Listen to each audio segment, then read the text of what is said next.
and they got no proof of anything, and they just blurt this stuff out. Well, the thing about it is Putin's a G. I mean, Putin is just a straight up, like, that to me is what I jokingly say. There's three things that we need to worry about as long as we're going to have a future. One, on a local level, you have kids that are complaining about whether or not it's fair that people with peanut allergies are made fun of in media. Yeah. And while these people are complaining, we have the polar ice caps are melting. And the thing about it is whatever the one person saying it's not happening, the other person saying it's happening, but the fact of the matter is 100% of the scientists say, yes, it's happening, there's nothing we can do about it, it's coming. So that's happening, A. B, I'm watching on YouTube where 10-year-old boys in China are running front-end loaders that are as big as a house. They're so small they can't fit the pedal, so he literally stands between the shifter and the pedal, driving this giant machine running these huge 1-ton loaders.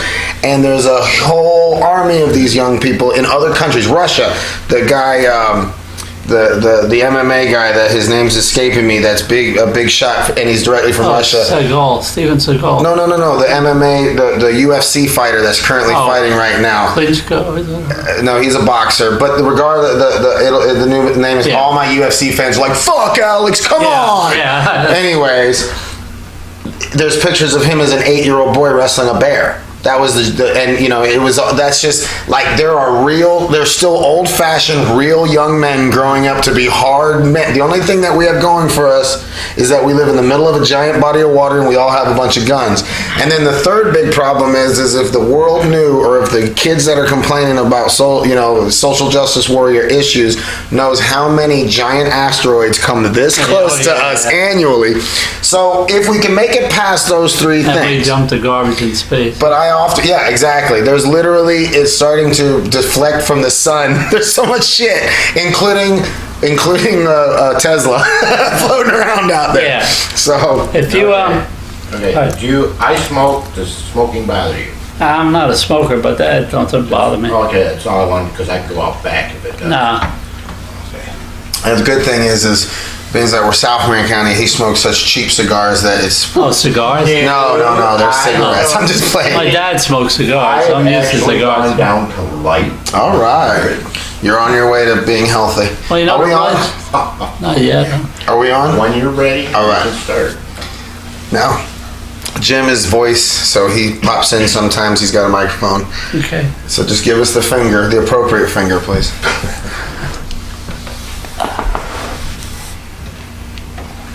Good afternoon, universe. It's another episode of Articulate Barbarian Podcast. I am your host, Alex Soto, the Articulate Barbarian. The joke is I sound so pompous saying that. I wish I would have come up with a more humble name, but I was looking for something that literally started with A. I'm so old school, in case I went to put it in the phone book. You believe that shit? It's a mouthful. Say that. Ladies and gentlemen, today I have a very special guest. Go ahead and introduce yourself, please. Howard Ostrom. Now, is that your real name, or is that your That's not my witness protection name. All right, so I've got Mr. Howard here. I know him as the man who hosts BONKERZ comedy in Ocala, Florida at the OCALA Breeder Sales. Right. It's so funny, I don't even know that it's OBS. All I think is BONKERZ as a comedian. But I'm going to give you a background of what I've gotten from my research prior to you saying, what your actual title is and stuff like that. There is a circuit. It's, is it Thursday, Friday, Saturday? The BONKERZ, like the homeless Friday, Saturday. Friday, Saturday. Mm-hmm. So there's a little circuit that we comedians, if we put in our time and we do the levels, we can get on this circuit. It's BONKERZ comedy, which I have nothing but good things to say in front of the camera. But the reality of it is everywhere you go, you and I host bars and small venues, and you never can compete. Usually in a bar situation, they hire you to try to get people to come, but they don't really care. They just want to see people drinking and buying food. And it's a hard gig. However, when you get to Saturday night in Ocala OBS, that's the mecca. That's the payoff, because you have a great room, big energy, big crowd, and every time I talk about, hey man, I've got Howard come on the show, and this is a plug for you, nobody has, and honestly, has ever said anything bad, except that you're awesome, you really know how to make them feel welcome, and as a promoter and a new to the comedy scene, with a question mark at the end, thank you, because I haven't had this experience to be treated like cattle yet, and to be run through like a mule, but hey, everybody I talk to says, you're the man, you're a super generous person, you're a man of your word, and then for the young people, because I beat up on them, he was here 15 minutes early, running late. That's all I gotta say about that. So now that was my big, I tend to overtalk, but you are definitely not that guy. So today, tell us what you do, tell us your current title. Okay, since I didn't pay you anything for that great introduction, I appreciate it quite a bit. My title would be General Manager, ITW Building, OCALA Breeder Sales. ITW refers to inter-track wagering, or up north you might call it off-track betting. Okay. Okay. So I'm in charge of simulcast TVs that show horse racing, dog racing, highlight, and you can bet on them. So for the young people who aren't hip, and I'll be honest with you, I'm not very hip to the game either. So is this a Bible Belt thing? Because you have satellites that you go to do your wagering. Now, let me explain this. In the beginning, I don't mean now. Now it's very socially. So I'm talking about in the beginning. Why did we have to go to a spot? Explain that if you don't mind. Well, originally everything was at live tracks. There was no off-track betting. Right. Okay. Different states actually introduced, like New York State, off-track betting to bring more money in. Less people were going to the track. Okay. The state of Florida didn't have simulcasting until the late 70s, early 80s. Right. And then the tracks were all on the decline, and it was a way to increase their revenue. Okay. And off-track betting is not allowed in Florida. OCALA Breeder Sales has the only, what you would call an ITW in Florida that's not a live track. We have to run one live day of racing under a quarter horse license. Of all things, they sell thoroughbred race horses. Right. But they have a quarter horse license, and they have to run one day a year to maintain the OTB. And this was through a special dispensation that George Steinbrenner, the original owner, got for the building. Like it's Steinbrenner. Yeah. If you have any idea what the impact Steinbrenner has on Ocala, Florida, Google it. Yes. Okay, can I ask, quarter horse? Is that the one that pulls a little? No, that's not. That standard breds pull a sulky. A quarter horse runs a straight line generally for a lot shorter distance than a thoroughbred. Thoroughbreds run a longer distance. Quarter horses just both. It's like a 100-yard dash versus a mile runner. A quarter horse would be the 100-yard dasher. Your thoroughbred would be the mile, 2 mile. So it's like, and no, I don't even have anything. If I said it the way I was thinking it, it's almost like the JV and then varsity, or is it just two different types of races, two different types of horses? Well, to the average racing fan, which is originally called the Sport of Kings, Right. Exactly. Thoroughbred racing is the top of the line, and then quarter horse is more of a Southwest United States. It's the blue collar working man's horse. It's it more was of the horse that y'all owned horses that would tend the fields and we would race them. Yeah, they would generally bet each other, the Right, farmers. right. Yeah, it's a different racing, and then of course. That's like NASCAR, you know what I'm saying? Yeah, and your standard bred, your sulkies and your trotters was more of a Canadian, European, northeastern state thing. Interesting. The farmers use, the sulkies, horses and stuff. So basically, you've been in gambling now for quite some time. I've been in gambling since I was about 16 with a fake ID. Yeah, that's what I'm talking about. So, check this out. Okay, and you might even know it. Although if you count poker as a kid for pennies, I guess you could say since elementary school when I won a lot of record albums. I don't want to say it wrong. I think it's Little Joey's, but when you come out of the OBS, you come up 80 to 200. There's that plaza over there, and there's an Italian restaurant. Sammy's. Okay, when you shout out Sammy's, it's been a minute because I'm never out there except when I eat at Bonkers. Sammy's a good customer, OBS, and so you go in there, First of all, as a true Southerner, I only ate a sandwich next to a barber shop in the Bronx on my way to chasing a girl to New England. Sammy's, you walk in, he's got framed pictures with horses. Yeah. And it feels like a very Yankee thing. Yeah, I mean, it just does. He comes across as a very New York guy, or Chicago. I don't know where he's from, but I think he's a New York guy. I'm not even sure where he's from. And he might even be a Puerto Rican from Marion Oaks, and he just like, fuck it, we're gonna make it look like this. But no, seriously. I think he's Albanian. Oh my to tell you the truth. Love you, Sammy. Your piece is great. Yes. But the pictures, so that is the subculture. Is it still thriving? Because this is Ocala. I mean, we are the thoroughbred capital, horse racing capital, as far as what, breeding the horses.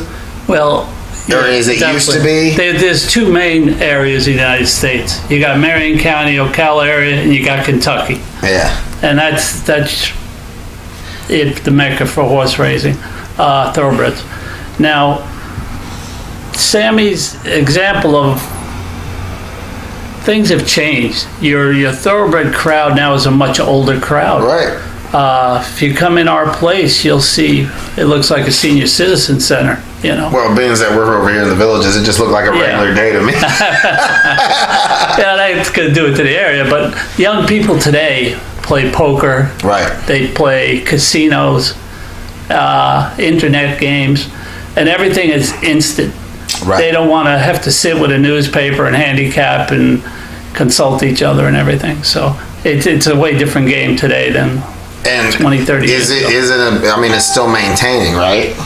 It's very tough for live products now to compete with the casinos. Yeah. In a way, that's actually a shame.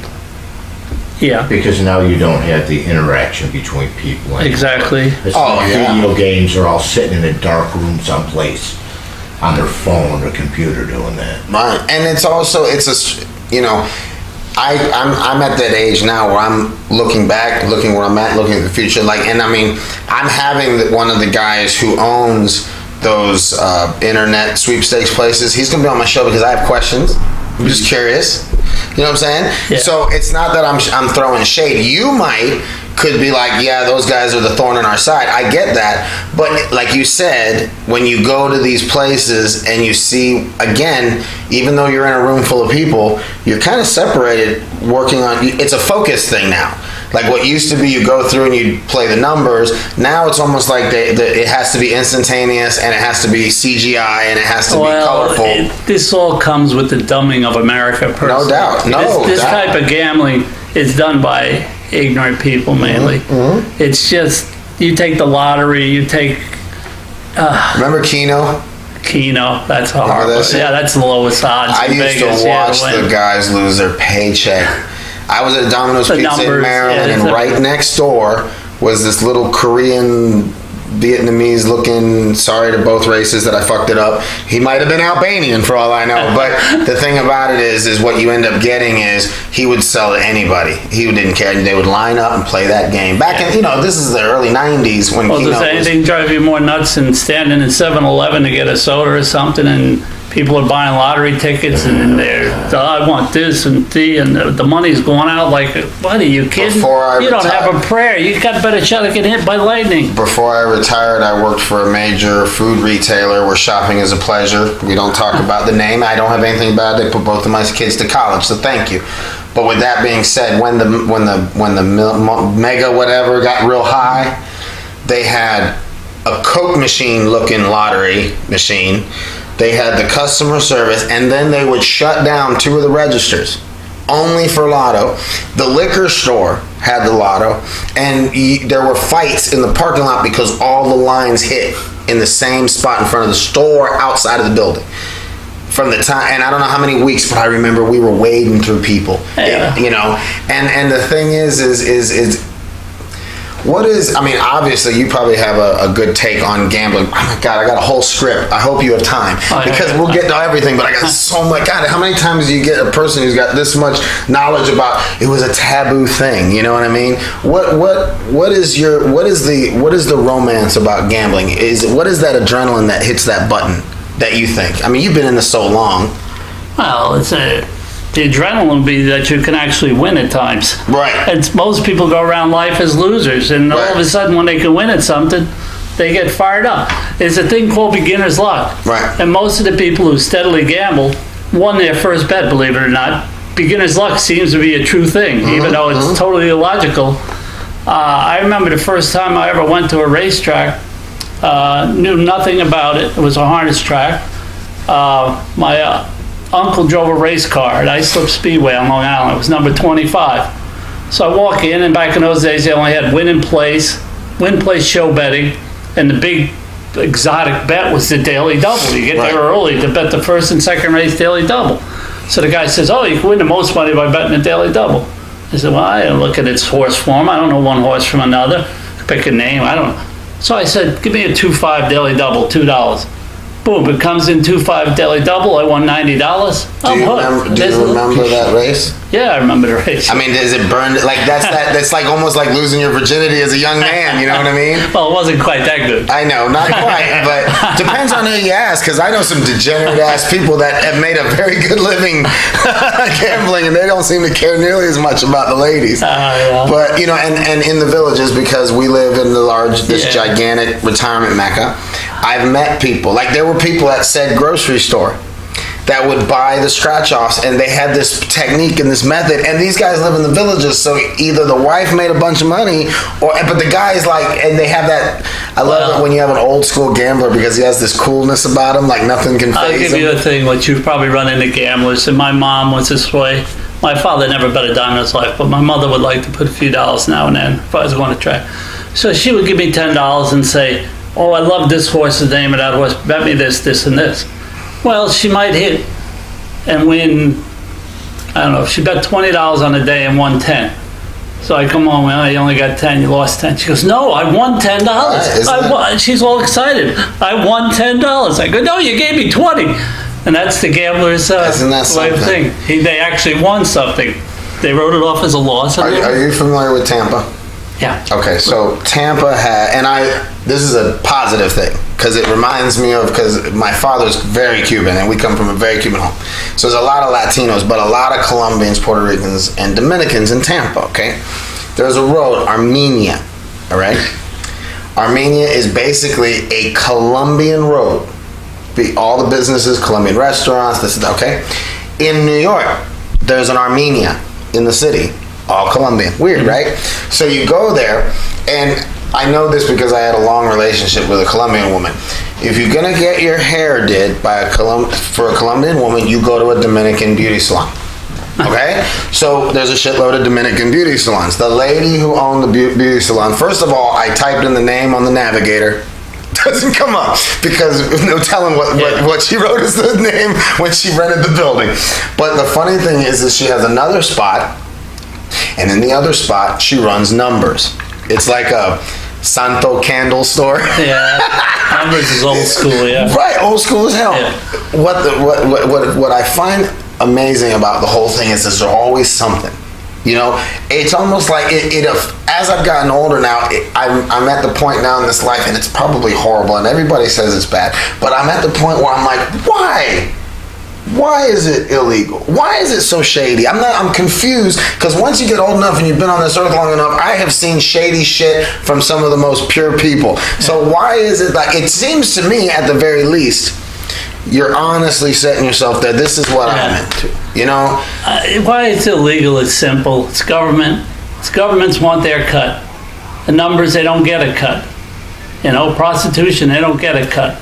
Illegal marijuana, they don't get a cut. Right. So what's so dangerous about all that stuff? Why is that worse than somebody being murdered? That we spend so much time tracking that stuff down. I want to say it's almost like because they put so much behind the book that they threw on the table and said, this is why we can't do this. And now we're all starting to shake our heads going, wait a minute. I've seen some pretty dastardly shit come out of this. It's wait a minute. You know? Individuals can control this stuff a lot better than we can regulate it a lot better than we can. I mean, it's just amazing to me. All right, so I guess let's start with the script. Let's start the script. So how long have you been in this industry? Oh, well, now we go back to the old time. Of course, this is what the show's about. The actual industry itself, like I said, when I first started out in New York, I would go to Roosevelt Raceway, went to a luncheonette, always got asked to drop off a bag to a guy in valet parking, a guy's cousin. They gave me a free lunch, tip on the horses some days, and it was good fun. And I never once looked in the bag, never considered, I was so innocent, raised a little proper Catholic boy. I never thought, what's a bookie, Right. But why is this guy in the restaurant always on the phone? I don't understand this. Right. How do they get any business? Right. Well, the years later, of course, obviously there were bets in the bag, and I was bringing it back and forth, which was probably totally illegal, but there's no way I could ever testify because I never once looked in the bag. I was trusting. That's why they love me so much. Right. But that's an introduction. But when I got to Florida, it was, I was always somebody who went to we had a group that always went to harness racing at Roosevelt Raceway in New York. And we'd go around to a lot of tracks. It was common to drive around to all the tracks, New Jersey and New Hampshire and upstate New York. Yeah. And it was a lot of fun. Got out of college, Albany University. I was working for Internal Revenue Service for 2 years, for 2 years on Long Island. And I came down to visit a fraternity brother who worked for Orange County Police Department. Shout out, you big ass Nazi looking gray ass scary building on John Young. I Yeah. see that big ugly. The same builder built the one in Ocala. That's why I got such a 33rd, weird. we talking- The big Yeah. prison Yeah, over on 33rd John Young. Street, yeah. Right? Anyways, continue. Scary looking ass place. I never want to be in jail in Orlando. So coming down here for a visit back when Disney opened, it was about the time Disney opened, they had what was called Seminole Harness Track. So naturally we wanted to go find this place. And we couldn't believe it, coming from New York, that we had to drive down back roads and into the Right. woods in Castleberry, Florida, where Right. nothing was at Yeah, that time. right. And here was a harness track. Yep. Leaning over the counter, chit-chatting with turned out to be the mutual manager of that track. I said, I really like Orlando. I think I'll try and apply to transfer down here for the Internal Revenue Service in the local Orlando office. I went to that office. Well, first he told me, well, if you can't get a job there, I like you. I like what you told me about gambling and everything. Come here, I'll give you a job. I said, oh, really? Thanks. Go to the IRS. I'm told there's a 10-year wait for Orlando, Florida. But there's no wait if I want to go to Miami. I go, well, what's Miami? Why do I want to go to Miami? I like Orlando. Oh, no wait in Miami, Florida. So I asked the Orlando cop, the Orange County cop, who was an ex-roommate of mine, and he says, you don't want to live in Miami back then. You don't want to live there. I know. My I said, family's from okay. there. So I went back to the track. I told the guy, if I move down here, I'll take you up on that offer. So he gave me a job as a mutual teller at that time. And he liked me a lot, and he gave me the big window, the $10. You had a trifecta wheel, a $10 window. They had separate cashier windows back then. So I had all the horse trainers betting with me. And actually, some of them who worked at that track were ones I knew from New York. So we were having a good time. But tracks then had state-assigned periods, so they didn't compete against each other. So they were all gold mines for the owners. Right. And they generally were individually owned back then. Right. So we had Seminole Harness, we had Sanford Orlando Kennel Club, owned by the Collins family. You might remember old man Collins bailed out Oral Roberts when he was up in the tower, and if he didn't get $1.8 million by some, Oh, I remember. he just wrote a check, sent it to him. And they wonder. But Go ahead. ask him for a dime raise, and you get punched in the face and thrown out. But Right. Ironic. Amazing. yeah. And then there was Orlando Highlight. Now, the mutual manager at the harness track also worked at Orlando Highlight. So I had those two, and I had to apply again to Sanford Orlando Kennel. So I'm working for 3 different owners, actually. Every 4 months I have to change tracks, and some of the people couldn't get on at one or the other and had to go on unemployment. But every track was a gold mine. They were doing $1 million on the weekend in Handle. The dogs, the highlight, not so much the harness. It was a little out of the way and not quite as popular. It didn't last. It was hot once. Yeah. It was very hot. When it first opened, it was actually a I mean, I don't even mean Seminole. I meant the whole industry. Yeah. Because like we were giving. Yeah. Give us that little splash. You said that was Canadian and European. The harness, the quarter horse was like what the farmers did. The quarter horse is in the south. Yeah, Southwest United States, very popular in New Mexico area. down in there. Right, because South basically Texas. at the time they wanted to bet between farms and my horse is better than your horse. And then we uploaded the Game of Kings, which was the thoroughbreds. Yeah, well, thoroughbreds was always Right, yeah, so I'm big just dog breaking it in down New York, because we went yeah. on this. Well, you always had the Kentucky Derby and the Belmont, the big races. I mean, it was, So at this time, what you're telling me when you Yeah. were over there at Sanford, now I drive, and we're gonna talk about the highlight thing in a minute, Yeah. but I drive, I chauffeur, I do Uber and Lyft. We talk about it all the time on the show, and I'm out there a lot, Sanford area. And I'm noticing, like, did it go away out there, or I mean, I think what happened? What happened? all right, here's what happened basically. You have 3 tracks, individually owned. When Seminole Harness went under, it got taken over by Delaware North Corporation. So corporations were starting to move into these areas. Okay. And the individual owners were having a little tougher time because the state deregulated the dates, which seemed like a gold mine because you could now run year round instead of just 4 months. Right. Well, what happens when you got competition? Right. You know, the dogs are running against the Right.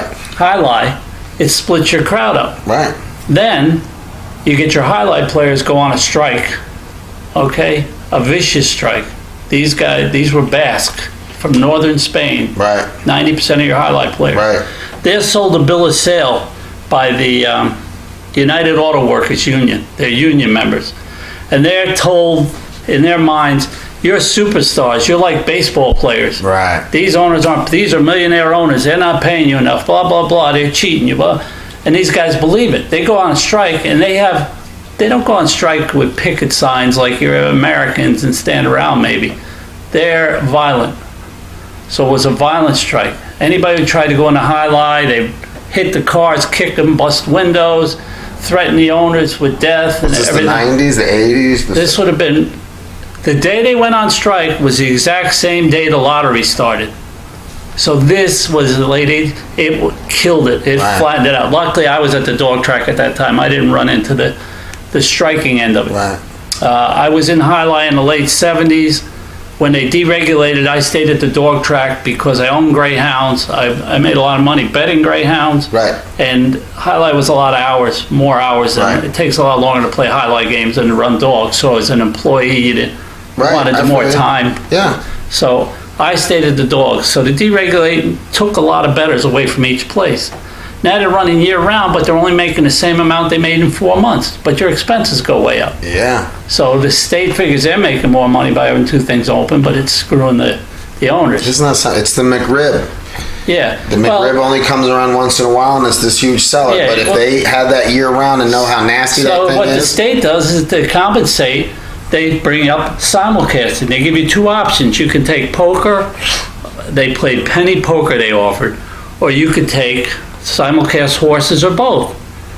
So the individual who owned highlight and the individual who owned the dog track, the Collins family, and unfortunately Stephen Calder passed away, or he would have jumped on the poker because he was he had set up a Big Ben highlight, as a matter of fact, in northern Florida, Quincy, Florida, with a whole floor designed for a casino because he was going to lock up the northern corner of the state. He had a lot of political pull, and he could see casinos coming.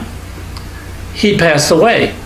His wife, Elizabeth Calder, and her stepson, Judge Hort Soper, who he got the judgeship through his dad's pull, they took over the track without any experience.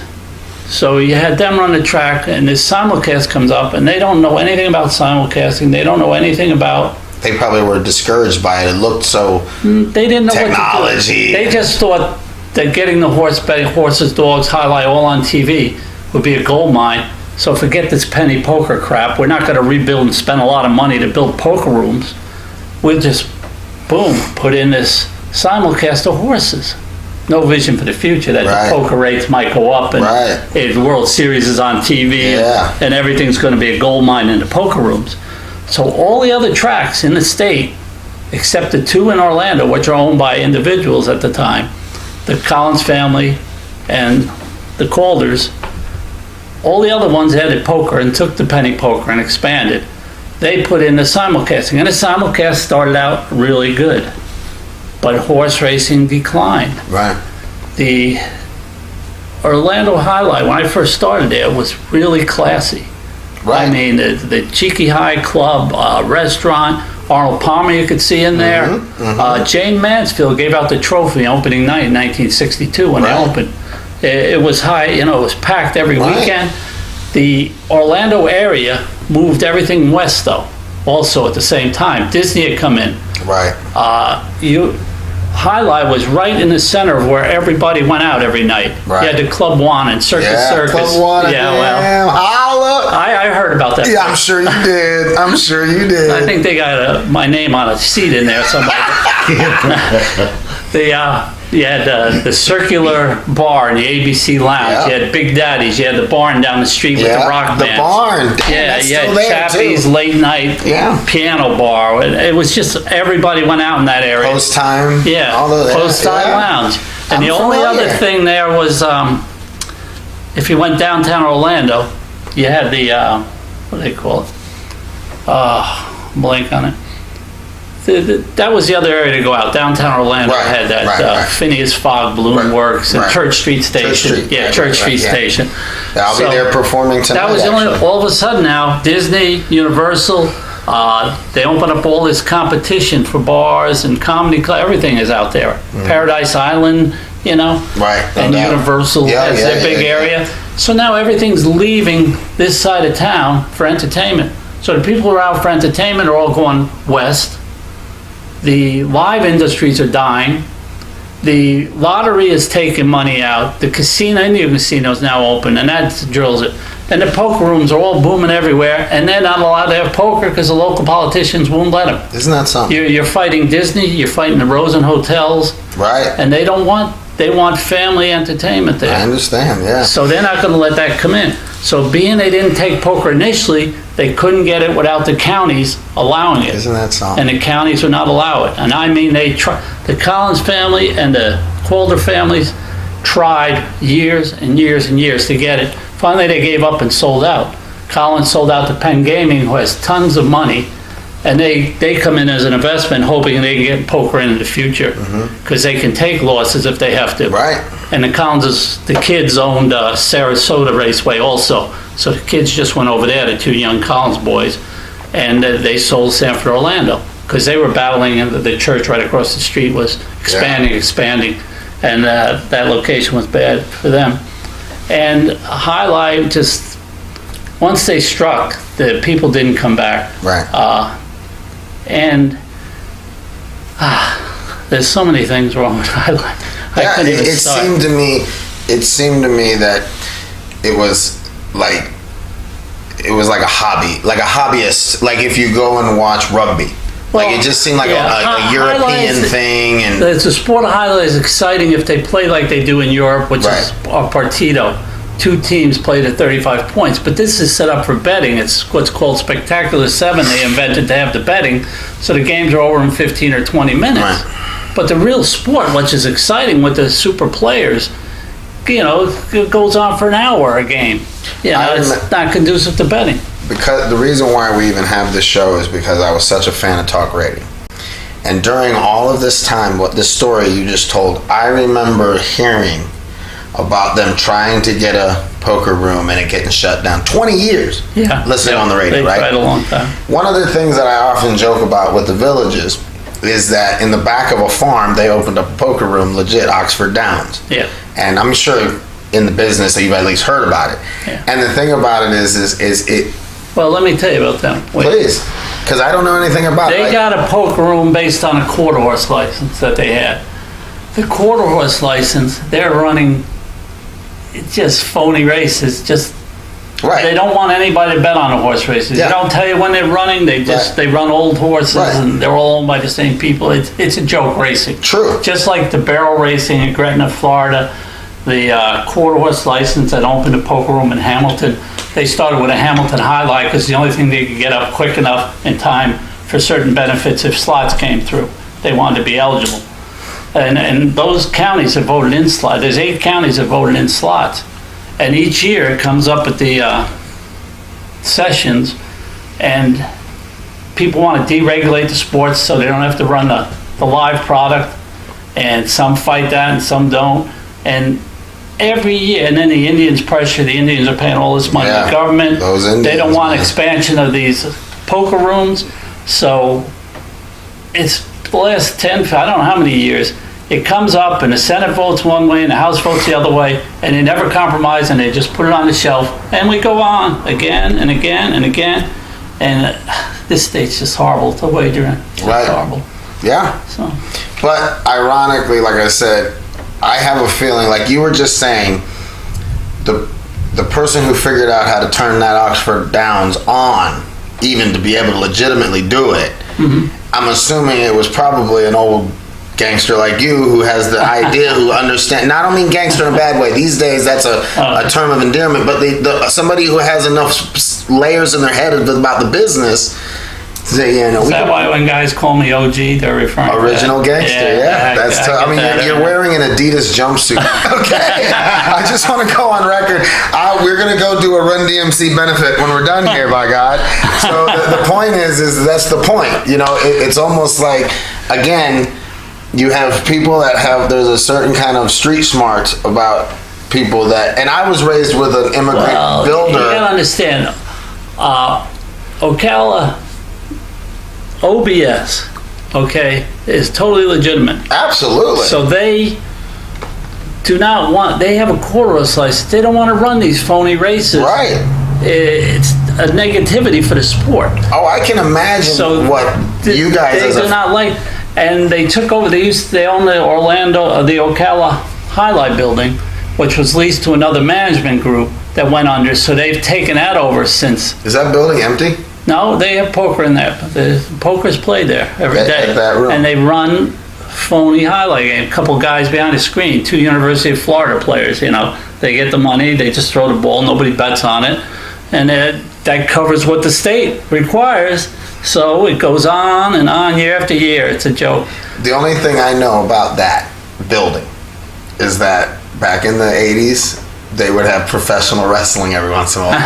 And I remember all of us dressing up and driving out to the middle of You know, I used to run a professional wrestling group too at one We're going time. to talk about that. If we can get to the... Hey, how about I we tried to get it in OBS, but they don't want to take the risk. So where have you worked in this industry? Primarily you did the... Oh, and another thing about the Sanford area Yeah. is because I drive Orlando and Tampa a lot.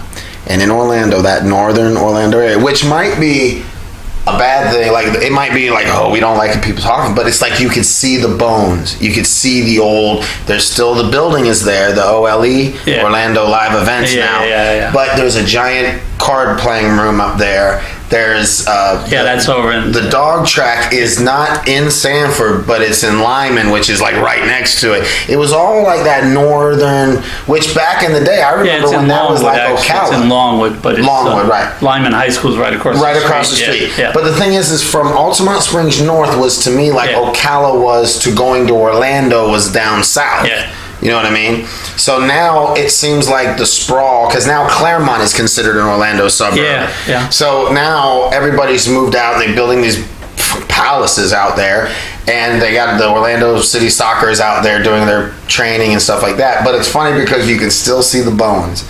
And what's ironic too about it is all the major industries other than the medical and stuff like that, but I mean like all your professional sports, all of that exists because of gambling. It exists because of gambling. So why is it that we want the NFL on the Super Bowl, but we don't want the stuff that makes it happen? It's odd to me to me it's like, why didn't we tax that? Why didn't we cash in? Why are we having economic problems when weed is blowing up in Colorado and gambling is still like, you know, the poker, when that thing came back around, and now, you know, I'm always at the idea that it's just because it's like people get bored. My mother, when I was 5 years old, so we're talking 79, 90, would go to Jazzercise, which was like the Zumba of back then. Yeah. And in Orlando, they just grand opening, brand new Jazzercise, and it's the same logo. Yeah. And I'm like, oh my goodness. But the thing about it is, it seems to me that gambling has always been a consistent. Listen, I mean, this has nothing to do with the legitimate side of it. But I mean, I've been to places to collect money because I painted some dude's car and it was in the middle of a 20-hour poker match for big stakes. So I mean, it's just like it's always there. And yet for some reason, it's almost like you don't want, you can't drink and drive, but there's a parking spot in front of every bar. Well, I can tell you this. Off the record. No, it's on the record if we're on here, but No, off the record. In Orlando, there are plenty of big poker games. Mm-hmm. Oh, well. You know, so Listen, compared to, and this is not even one particular. If you go to any pool hall, even in slow Ocala, and there's going to be a gentleman's wage of high stakes going on somewhere, and I always laugh that real pool halls have private rooms, which got to be private folk. Y'all been in there 20 hours. So the thing is all right. So who were your? Oh, here we go. So what attracted you to the industry? I guess you were born into it, huh? Practically when you started out. Yeah. And you're an IRS numbers guy, so you must love it. Yeah, I was a numbers guy always. But the biggest thing that kept me in it was actually greyhound racing. I developed a system where I made a lot of money for a number of years when they were doing that monster handle without competition. I would rent the films from the cameraman, study those films every night. Greyhounds run. There's certain things like thoroughbred horses I couldn't do because there's just too many factors. The distance change, the time they run changes, the weights, there's too much. I can't handicap that. And nobody can, because 32% of the favorites win in 1920, and with all the information we can get now, 32% of the winners favorites still win these years. Now with the greyhounds, I'd study those films. I'd watch every dog individually. I'd watch every race 8 times for all 8 dogs. They break it 3 different speeds, basically. Fast out of the box, medium speed out of the box, slow out of the box. They all go either right, left, or straight ahead out of the box. And the big difference in American racing is they just pick the numbers and put the dogs in. It don't matter if they like to go to the outside and they draw to 1, they're going to drill some more dogs next to them. So it gives you a big advantage gambling if you know what they're going to do. And for example, in England, if you go to dog tracks, they assign the dogs boxes based on if they run wide, they're on the outside. If they run rail, they're on the inside, or they're in the middle. So they do it for the humanity of dogs, they say, which is probably true. So yeah, we don't have that problem. No, I developed that system through studying the speed, the direction they go, and predict who's going to get to the turn first, and you pretty much can nail races consistently. And I had such a big following because I was winning so much money. Everybody wanted to know. So now, following before social media, this man had a following. There was no social, no. Although the writer for the Orlando paper, Jerry Green at the time, who covered the pari-mutuels, I went up to on a dare from one of the horsemen who trained at it. They used to call Winter Miles in Oviedo. He said, "You're so good at picker, why don't you go up today? They're going to have a national contest." This was way back in the 80s, late 70s, early 80s. Must have been late 70s. They're going to have the first national contest, harness horse handicapping contest at Northfield Park up near Cleveland, Parma. So I said, he said, "Look, I'll pay for you to go up. We'll split if you win, blah, blah, blah." I said, "All right." So I go up, and after the first day of the contest, there was, 1,200 people in it maybe. I was like in 7th place after the first day. We decided at the time that we were going to find a race on the second day where either there was only 2 horses that could win. We were going to put $5,000 to win or $10,000 to win on one horse and put our whole pool in the contest on the other horse to shoot us in the first place. And if we were right on that race, we're either going to win our bet or we're going to be in first place. And first place was worth $100,000. And I was like, all right. So I found the perfect race for it. Meanwhile, that night, when the totals came in, the guys who were in first, second, and third place were all guys who were working together. And the woman who was in 4th place was the mother of one of the drivers. So this is what we're going against.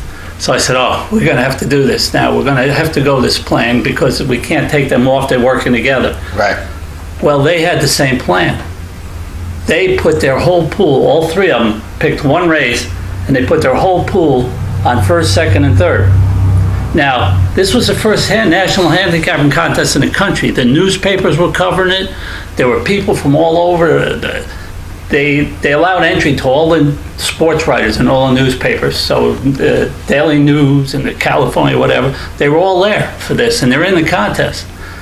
And now everybody's aware, once the show prices go up, that these guys bet this huge amount of money on another horse to show, and they got like $50 a show and $40 a show on two of their horses. The one guy ran out and he tapped out, but now they were so far ahead, nobody could catch him.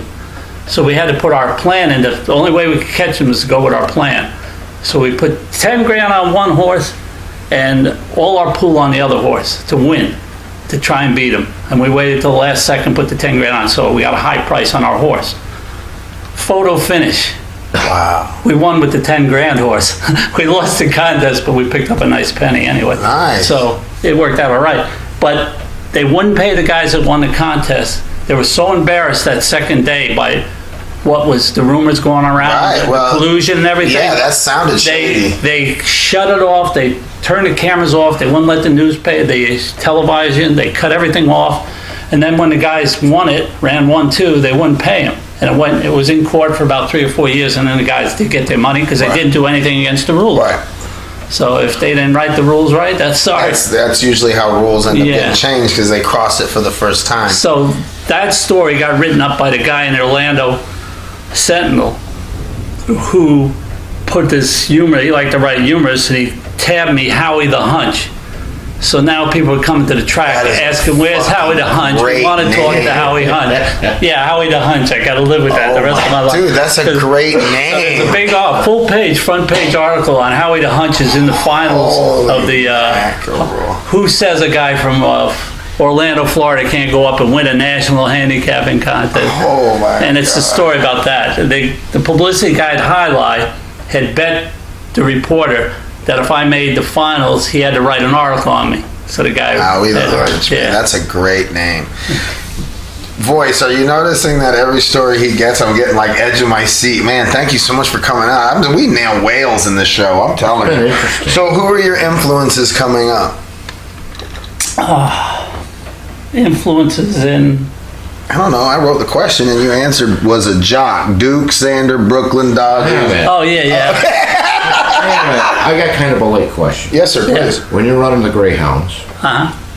and I'm listening, I'm getting the idea that you would want a dog that immediately would break to the inside. Let me tell you the ideal situation. I could focus a map in my head, similar to Sherlock Holmes, Right. what you Well, see which with the one- Mind yeah, Palace. yeah, Because yeah. I know they're going to take a track somewhere. There. Yeah. What I do is, you can't bet every race, but pretty much every race, I knew who was going to get to the turn first. I could picture where they're going out on who's going to hit who. So the ideal situation was if you had dogs that went real wide and fast out of the box from the 1 and 2, and the 3 or the 4 was a big closer, he's going to get the rail. These dogs are going to blow out on the turn. You always see dogs getting knocked over in the Yeah. turn and stuff. Yeah. They go out. These dogs are a long price because they slow out of the box, and they go right up the rail and benefit. And those were ideal. So it's a slower starter. No. You want it out of the rail going in. Yeah, you want to bet the inside going out, outside going in. You want Right. to know these situations. So if you got a 6 and 7 dog that cuts straight across to the rail, they want to go to the rail, your rate's going to have clear sail. And if he's pretty fast out of the box, he can only be a medium speed. He's going to win that race easy. And that was always the ideal thing to bet. Isn't that interesting? Well, yeah, because I've seen a few on TV years ago, and I've watched them crash. Yeah. But you cars could predict those knock crashes. each other all They over. were predictable. People didn't think they were. There's no jockey to steer them animals. They're animals of instinct, and they run the same way every time. You'll be surprised when you watch the 100,000 races like I've watched. How does, again, and this might even be but this is just curious, I don't even know how to say this without coming off like a heel. I was raised in dog fighting, cockfighting, bullfighting. So like the idea of caring about an animal had to come later for me. Okay, if you lost a dog in the hunt, you just left the fucking dog because you had to go home. So there were tools coming up. Is there I mean, is one of the things, especially with the dogs, is there like activists fighting? Yeah, PETA got a lot of the Greyhound tracks shut down. As a matter of fact, New Mexico, Colorado, those tracks are shut down because of PETA and protests. And It's got to be a major. I mean, nowadays the animals are naturally they're not native to America. Right. Greyhounds. They're from Egypt, actually. Right. And they were brought over to chase rabbits, to kill rabbits where they were overrun in Kansas in the plains. The rabbits were overrun in the field. Right. And they were brought over to wipe out the rabbits. So their natural instinct is to chase a rabbit. Right. So when they used to have a rabbit on the lure that goes around and they chase that, well, when the protest started, they had to take the rabbit off. They had to put a plastic thing on there. Then they had to spray the smell, the rabbit piss smell. Isn't that something? To get these animals to chase the lure. So things have changed a lot since the early days.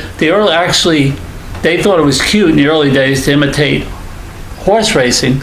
In Miami, for example, they put monkeys on the back. You can find some on YouTube, some films of that maybe. Monkeys riding the They had Greyhound. monkeys on back of the Greyhounds in silks. They made the jockey How silks. funny. Did they stay on naturally or did they duct tape their They'd asses fly in off there? half the time.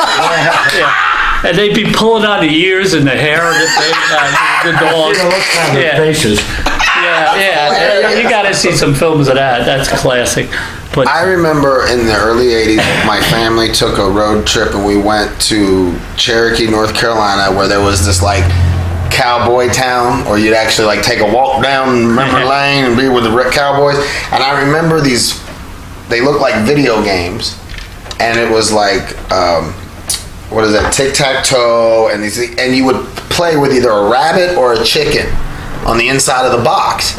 No air conditioning, and you would just play, and obviously the food would fall and they would eat it, and that was what would turn so they almost always won. Well, at home we had cow shit bingo. There you go. Exactly. they bet on everything. Well, that sounds more humane than putting a damn chicken in a Mark box. Twain, they were racing frogs, right? Mark Twain, right? They raced frogs, they raced turtles, they raced everything. Remember the People horse bet on that jumped into the pool? Holy shit. People bet on anything. There's no question about So it. I have a question here. We have a question. This is no right. joke. I'm horrible with my scripts in the world. All right, go watching ahead, it. ask. But you have one where it says, who are your influences? And I actually thought of a question because of our conversation. So it says Duke Snyder, Brooklyn Dodgers, Wilt Chamberlain. Yeah, I was Bill Bradley. a jock in high Right, school. Yeah. Sure. So, But if I'm not mistaken, those are all like calculating numbersy kind of athletes. Like they were big number makers, Yeah, but they yeah. were also brilliant in how they executed the game. Do you look at everything as a chess game or a strategy game? yeah, I do actually. I can imagine. The baseball, for example, when we were kids, they had a game called Stratomatic. And you rolled dice and the cards were designed to imitate the players. And the higher numbers for the players that were better would give you better results. So it's based on dice stats compared to a card with player stats. Right. And we would run a whole league, and I would be the statistician. Statistician, right? No, I got you. I can imagine. I would keep the averages, the earn run average, the batting average of every player in our league. So I was definitely in the math end of things. Do you have an opinion or a perspective on the new, what is it, the rotisserie leagues or the fantasy football, game? As far as do you see it, but you really can't? I played those when they first came to Right. town, actually. The first one in Orlando was started by the sports writers from the Orlando Sentinel. Mm-hmm. And it was a baseball league. And it was judges and lawyers and some real professional people in this league. And I got into it because one of the guys who came out to the track and knew my reputation of picking stuff and knew I knew sports. And I helped some guys out in the ball card shop when it first opened in Orlando because I knew everything about the players. So he was a lawyer. He was my divorce lawyer, no less. He couldn't go the day they were doing the draft. So he asked me to draft for him. So I went and drafted for him, and he won the league that year. So then he wanted me to draft every year. I said, I don't want to draft for you. I'll be in the league if you want. Right, I'll be in competition. Yeah. Unless you want to sponsor me. I enjoyed the fantasy to the point where when it first started out many years ago, it was a get-together, and the whole fun was we did a big party as a draft. We had it in the gambling ship that went out. They gave us a private room for our draft. We held it in a highlight room. Yeah. So it was fun. We held it in a wine village in Daytona one time with a luau, and it was a big party. The drafting was the whole fun, and after that, I didn't want to have to watch every game, every play, and keep track of the players. I can imagine. Now with the internet fantasy and all these leagues and all that stuff, no, I don't enjoy that anymore. But I don't have the time for that. That's a full-time job. Exactly. Like anything I gamble on, I want to win, and I want to know everything about it. Mm-hmm. So it takes a lot of time to know everything. It's homework. It's just like when you went to school. I mean, if you want to win, you got to do a ton of homework. And if you don't do the homework, stay out of it. Right. Stay out of it. I've known people, not me, but that were like, they were touted with terms like genius, where they were like Mensa kids. Yeah. And shout out Mensa, you keep putting out them brilliant ass people. I will keep hustling down here. But the thing about it is one of the guys that I grew up with, he used to tell me he sees numbers. Like he sees patterns. Yeah. Do you see patterns? Yeah. Oh, yeah.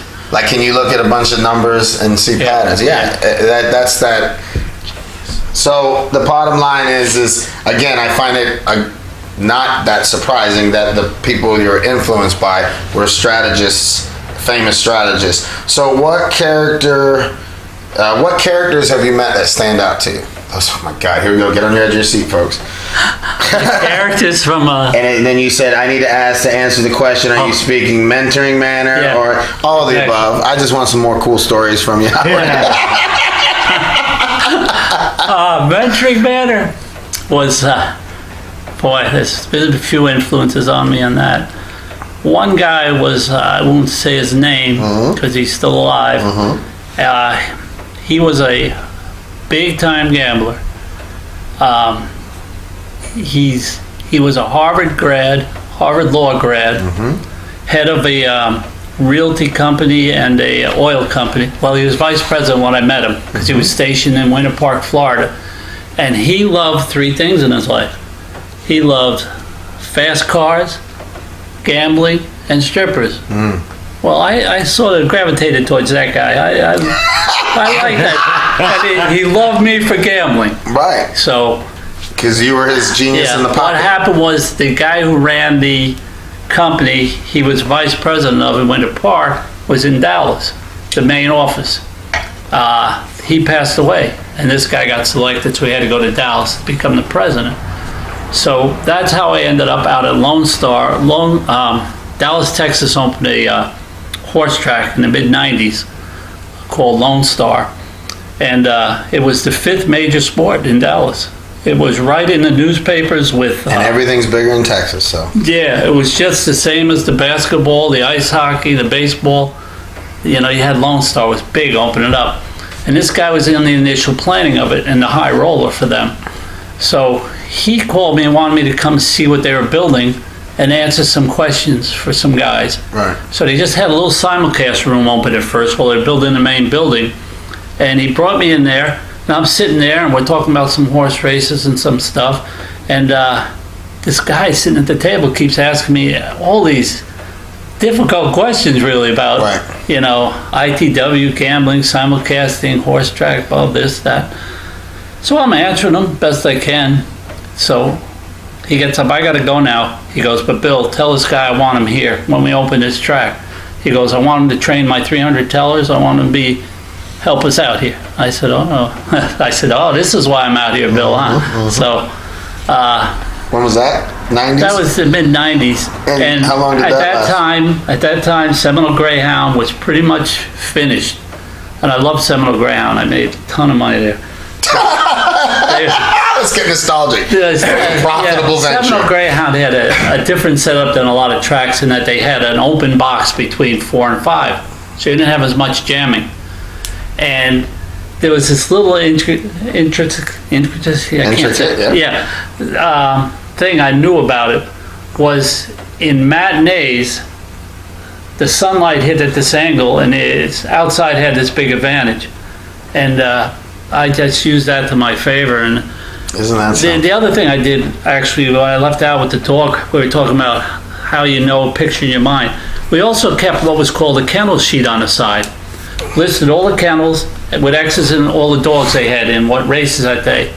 And by the 4th, 5th race, you want to look at this kennel sheet because it would tell you what kennels were hot and what kennels were not. And the reason they're hot and not is some of them give live rabbits, or the particular guy I had my dogs with would throw a pigeon and let the dogs loose, and they tear up the pigeon. So when they came to the track, they were rarer to go that day. Nice. Which was illegal. Right? But Nice, mother. That's horrible. that's terrible. That's terrible. So I'm only looking at the strategy. The rumor is that some of the trainers did that. And Get the 'em. other thing is they worm. Dogs got to be wormed periodically. And a well-run kennel could rotate the dogs. They had enough dogs, could rotate the dogs so they're not running when they're wormed. They have time between races. But some of the kennels weren't well run. And they'd worm and they'd just throw the dog out there. They were cheap. Which is And you'd see antibiotic. them, they were cold. They were absolutely cold. Well, that day. antibiotics to an So athlete now you will had the shut whole an race athlete down. pictured in your mind, and by the time you got to 4th race, you go, this kennel ain't run, this one ain't running, this dog ain't supposed to run anyway. You just right out of there, you'd have no trouble. It really gives you a big edge. Isn't that There were a lot of something? edges. So in the mid-90s, how long did that venture, how long were you, because at this point, long, I had you all for the last 30 years in Florida, New York. Now all of a sudden you throw Dallas Well, I in it. had four years in Dallas. Okay, that's awesome. It was a new track. They made a big deal of it, but it was a lot of politics. Right. To get the track open, all this politics, they had to have a quarter-horse meet. Now, the quarter-horse meet was terrible. It didn't do much handle. The attendance was down. Thoroughbred track was big at first. When they opened, it drew all the horses out of Oak Lawn. The Dallas people went to Oak Lawn, and they all went over to Louisiana Downs. Right, So now those tracks were really hurting, and all their top trainers came to Lone Star. right. Well, what did those states do? They put in casinos. Nice, The right. casino money they put into purses for the horses. Pulled them back. All the horsemen left again and went back there. Isn't that something? Now, Lone Star was opened as a land development deal, mainly. It's in Grand Prairie, Texas, which is between Fort Worth and Dallas. Really good location, not far from the airport. The 10 goes right between those two towns. Was right off of that, and the guy who owned all that land, Trammell Crow, big realtor, was one of the big backers of this track because he owned all the land around it. And it was just used, it was an industrial area, it was used for parking rigs and trucks, and all of a sudden, now you had this big thing, all the land around it selling for huge prices for a gas station on a corner, for a hotel across the street, and the guy makes a fortune. Now he makes his fortune, he didn't want to be in the horse business, boom, he sells out. The city of Grand Prairie was in on the deal because they allowed him to come in, and so they were in on it, and they held their fireworks and everything there, and it was all political stuff. Right. And they stole all these horses. Now they couldn't compete on the purses once the other ones went up, and their attendance was going down because it wasn't a new product anymore. Isn't that something? So they got in hot water, and it got sold and sold and sold. And I left mainly because I had a lot of friends there. I didn't particularly like leaving, but I was going through a divorce at the time. So I had two young daughters, and I wanted to be here with them in the same school district. Sure. I So can understand that got me out of Dallas, but I always liked Florida better. So that was a person that has influenced you. Is there anybody that you took under your wing and ended up have you met another Mensa candidate that saw your program and has blown up with it? I mean, I'm sure there's lots of small stories. There was one other guy in town who did that, and we left town for a couple months when a brand new dog track opened in Kansas. We went out because it was easy pickings. Right. Him and the Yeah, other you're guy, like a the pool two guys who hustler. were doing that system. Yeah, I mean, when it opens, they're all betting a number off the bottom of the book, and every other number's overpaying. So you're getting overpay on numbers that would be a lot lower with Right. experienced gamblers. Right. So it was a gold mine. But when I left town, actually, the guy who, one of the tellers at the track, I had this monster better. He was called the Hammer. He was a fantastic guy. One of the nicest guys you ever meet in the world. And he was a huge tipper. Generous guy. You never met anybody like him. And this teller, I'm out in a couple weeks in Texas, and this teller calls me, goes, "Are you freaking," not, you know, he said, "Are you freaking nuts?" He goes, "This guy is unbelievable. How could you leave Florida? How can you leave this guy? He misses you." I said, "Well, just take care of me." He goes, "I do. He takes care of me. What a great guy. Oh my God, how could you leave?" So he loved me, but he died right before I got back to town. I had to go to his funeral when he got back. That was a shame. Well, that tends to happen when you live a long, colorful life. Sometimes some I of don't those know. I things survived happen. the fast lane for a long How time. long are we in so far? We're in an hour now. How you feeling? You good? I'm fine. All right, because I already can tell that I'm going to break this. I'm not You want to stopping. take a break? Do you need to take a break or anything? No, All I'm right. fine. So at some point at this point while I'm talking, this is where I'm going to end the first hour on the thing, because I'm going to split this up into a 2-part show. Okay, well, hang on. Oh, you need I'm to gonna say- stop this. Dump it and then reload it? All right, I'll cool. Put the other chip in. Because, well, hold on. Okay, so as a wrap up before we start the next episode, all my stories, this is that part about the and. So I'll meet this person and I usually find out that there's an interesting story there, and then they hit me with an and. So as we end this episode, we're going to start up the next one. The and for you is you're an expert in Sherlock Holmes. Like within the top 5 most renowned experts in the world. Probably involving Sherlock Holmes in the media. Correct. Not necessarily the literature. Right. Although I was a literature major in college, but that doesn't... Yeah, you saw the pattern. Yeah. Actually, Victorian English was my specialty, but the media is what interests me the most. And some bitch has another and, which is you have a personal connection with Russia. So, Yeah. as far as, I don't get to meet a lot of people who have connections with Russia, not political, but I mean, like, you have a Yeah. love for the country and you have a history with that particular part of the world. Yeah, recent developed. Yeah, it was... I grew up thinking, the Cold War, Right. thinking these people were horrible. Then you discovered it wasn't so cool. Yeah, and then I discovered the people who wrote that stuff were the horrible people. Indeed. All right, so we're going to wrap up this. Thank you very much. There's not going to be a message to the universe on this one because you're still going to be here for the second show. So we're going to wrap it up. We'll be right back. We call this